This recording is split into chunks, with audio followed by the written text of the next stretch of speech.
Motumbá, os meus irmãos, Motumbá a todo o povo de santo, a todo o povo de orixá, a todo o povo de axé, saravá a todo o povo das religiões afro-brasileiras.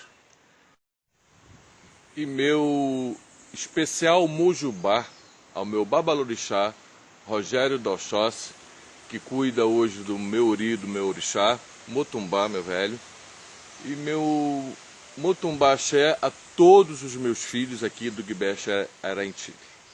Eu sou Raimundo de Airá, babalorixá do Ibé Axé Araintili, fundado no ano de 2007, aqui no Parque Andréia, loteamento São Judas Tadeu, no 2º distrito da cidade de Rio Bonito, no estado do Rio de Janeiro.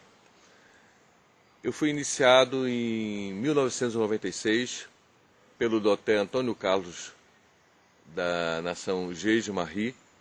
Tomei todas as minhas obrigações com o mesmo e depois eu continuei a minha trajetória tomando axé no axé Queto, com raízes da matriz Engenho Velho, com o babalorixá Felipe de Airá. E tenho um pregresso de Umbanda, como a maioria, né? Iniciei na Umbanda desde os 15 até meus 33 anos. Estou aqui hoje. Resolvi fazer uma série de vídeos motivado, depois de participar, na noite de ontem, do dia 20 de outubro, do café ecumênico na Faculdade Cenecista, na cidade aqui de Rio Bonito. Ao terminar o evento, fui procurado por algumas pessoas para fizeram perguntas sobre o candomblé, e isso me estimulou a fazer uma série de vídeos esclarecendo principalmente a essas pessoas que não conhecem o candomblé ou conhecem de uma maneira distorcida, gerando aí uma ignorância que chegamos à intolerância. E nesse encontro abordamos vários assuntos pertinentes às religiões e como o tempo foi curto, não deu para explanar como deveria ser, mas quero parabenizar o diretor Marcos da faculdade e toda a sua equipe pelo evento, o primeiro evento ecumênico aqui na cidade, que eu espero que tenha sido o primeiro passo para avançarmos a conquistar um espaço ainda maior para explanarmos as religiões. E quero também esclarecer que os vídeos não serão, como na grande maioria de vídeos de candomblé, a respeito dos rituais, como é feito, como deveria ser feito, se é certo, se é errado. Não vou entrar nesse questionamento, mas sim na parte filosófica e comportamental da religião, para que possamos, dessa forma, contribuir para amenizar a ignorância e, com isso, tirarmos de nossas vidas a intolerância religiosa. Com isso, abrir um debate. Qualquer pessoa que queira comentar, acessar, fazer sugestões e até participar dos posteriores vídeos, será com imenso prazer que eu abro esse espaço. E, como eu disse, também, assim como não vou aqui questionar os rituais do candomblé na sua grande e enorme expressão de várias casas, como não vou questionar outras religiões, que eu não acredito em verdade única, senão, no meu entender, uma verdade imposta, que tem que ser, que não abre espaço ao questionamento, que não abre espaço para desdobramentos, para mim não é verdade, e sim imposição. E tudo que é imposto, tudo que é obrigado, tem que ser, pelo simples fato que tem que ser, a mim já causa um estranhamento. E eu agradeço esse espírito questionador, esse meu anseio pelo conhecimento, graças ao candomblé, que é uma religião que dá essa abertura ao questionamento. Que tudo no candomblé é minuciosamente explicado, é minuciosamente comprovado. Que isso, no decorrer dos vídeos, nós vamos comprovar essa célula, do envolvimento e do conhecimento dentro do candomblé. E neste vídeo eu vou abordar o primeiro tema abordado, né, no encontro, que foi qual a característica da sua religião e o que ela representa para a família. Bom, o candomblé, uma religião brasileira, o candomblé como ele é praticado, da forma que é praticada aqui no Brasil, é só aqui que o é, diferente da África, diferente de Cuba. Porém, o candomblé é de raiz africana, que desde os seus primórdios, muito antes de chegar ao Brasil, o candomblé já existia de uma outra forma do culto aos orixás nas suas tribos respectivas. Então, portanto, é uma religião muito antes de Cristo, e por isso mesmo o candomblé não é uma religião cristã, né? A gente não tem o Jesus Cristo como a parte principal e organizacional da nossa religião.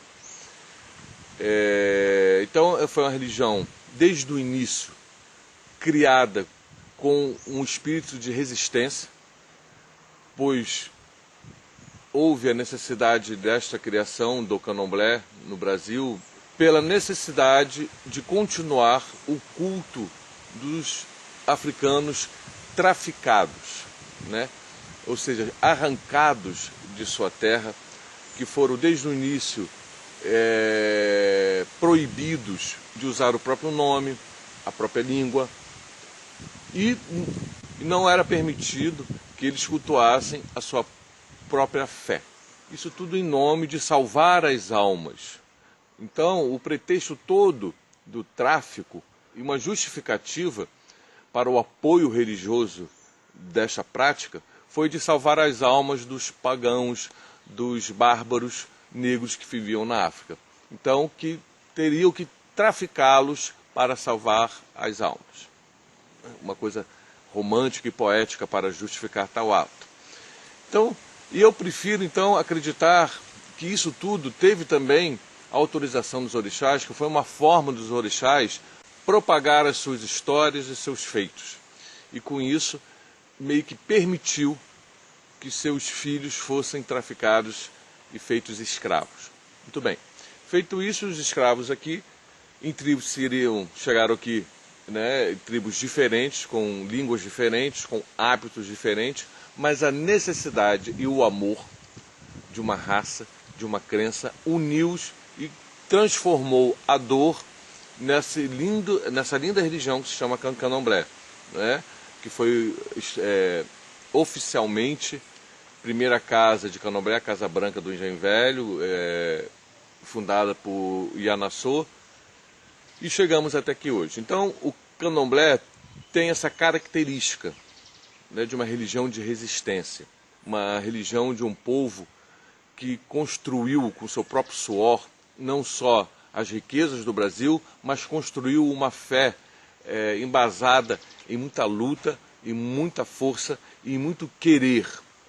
Sofreram e trouxeram para nós essa cultura ampla, uma religião que é voltada a cultuar os nossos ancestrais. Que o grande mote, né, da nossa religião é o culto à ancestralidade, a história de todos os orixás que trazemos, né, em nosso DNA, em nossa alma, e reproduzimos as suas histórias.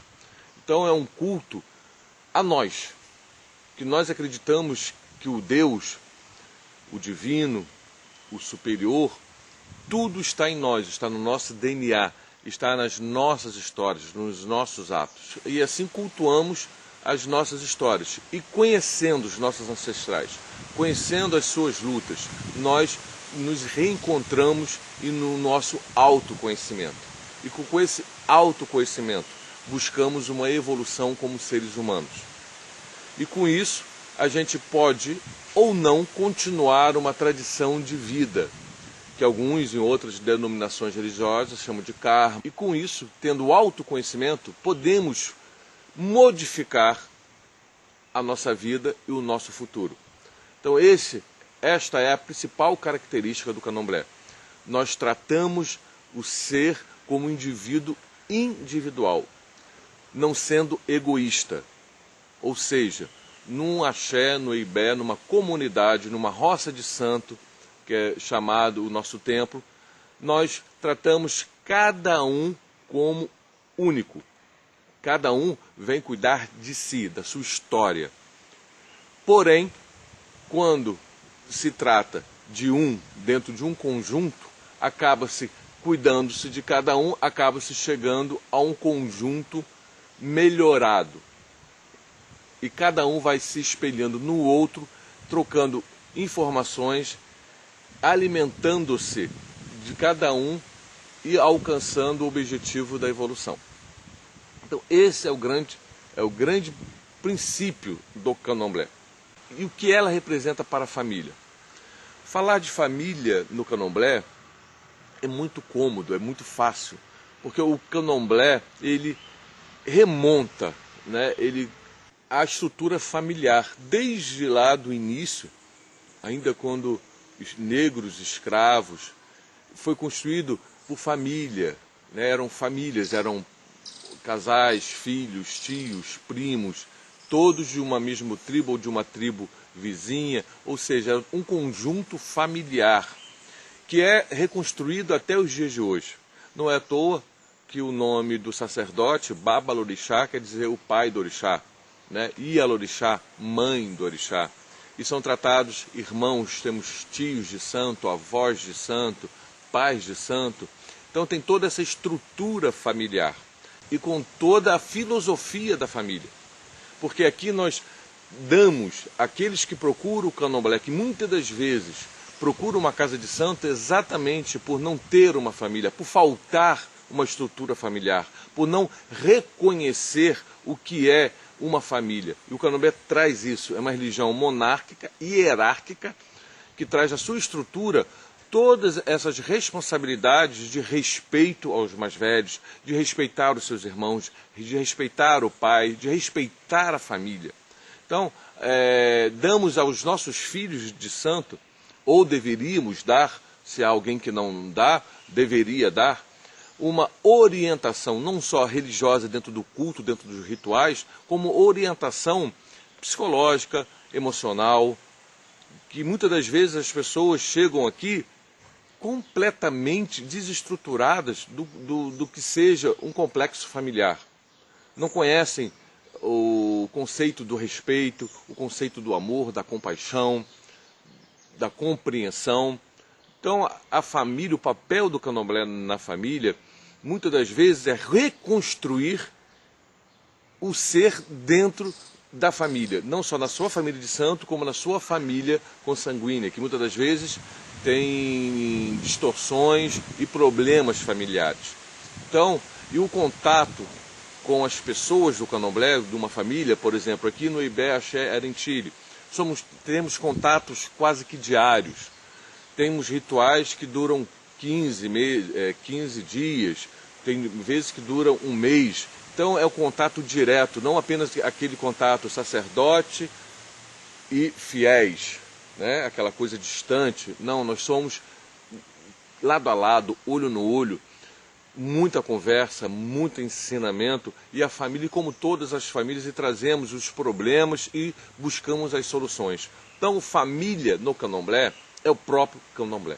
E para terminar essa curta explanação sobre a característica do candomblé e o seu comportamento dentro da família, eu vou falar aqui 2 contos africanos que com a internet hoje em dia está sendo muito bem divulgado, que sintetiza toda a filosofia do candomblé, toda a intenção, toda a compreensão. Vou repetir, se não é, deveria ser. Que são os contos do Sobowá e do Ubuntu. Né? O Sobowá é uma prática de tribos africanas, na qual quando um membro da tribo comete algum erro, ao invés de puni-lo, excluí-lo, a tribo se reúne, coloca esse indivíduo no centro de um grande círculo e todos os componentes da tribo, cada um vai identificando e vai dizendo a esse membro todas as suas qualidades, o que ele tem de bom, que é muito maior do que o erro que ele cometeu. E com isso, estimula o ser a desenvolver as suas qualidades. E o Ubuntu, que é um antropólogo, né, que divulgou essa história, ao chegar nessa tribo, convocou as crianças para uma brincadeira. Né, e o prêmio seria uma cesta de frutas. Numa tribo africana, como a maioria, passam dificuldades, né, não tem essa fartura que nós conhecemos aqui no Brasil ou em outros países mais desenvolvidos. Mas para ter direito a essa cesta, seria o vencedor de uma corrida. E quando o antropólogo, com certeza, 1, 2, 3 e já, o antropólogo se surpreendeu ao ver que as crianças, todas elas, deram as mãos e foram, lado a lado, em direção ao cesto de frutas. O antropólogo, curioso, perguntou por que eles fizeram isso e não correram para que um ganhasse. E um dos meninos respondeu, né? Tio, se fosse eu que ganhasse, eu ficaria feliz. E os outros ficariam infelizes. E com isso, a minha felicidade não seria plena nem verdadeira, porque não basta somente eu, ser feliz. Quando que o objetivo nosso é a felicidade de todos.